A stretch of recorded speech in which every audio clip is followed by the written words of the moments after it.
Hello, little readers. Are you ready to level up your reading skills? Today, we will practice sentences that start with the word he.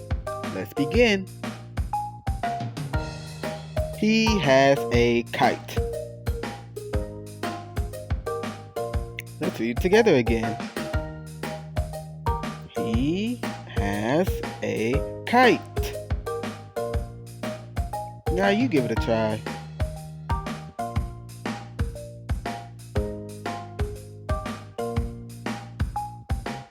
Good job, you did it.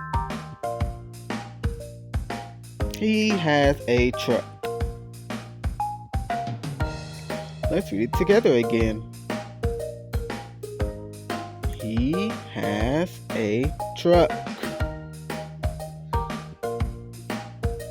Now you give it a try.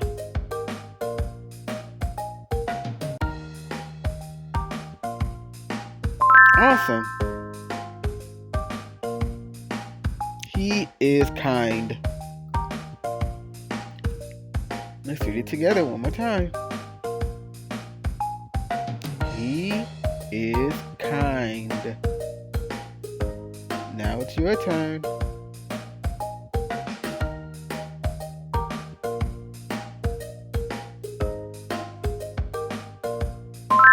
Awesome. He left the game. Let's read it together again. He left the game.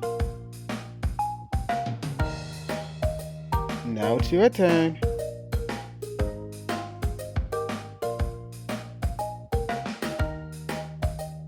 Great job, you did it. Great job. Remember to keep practicing. I'll see you later.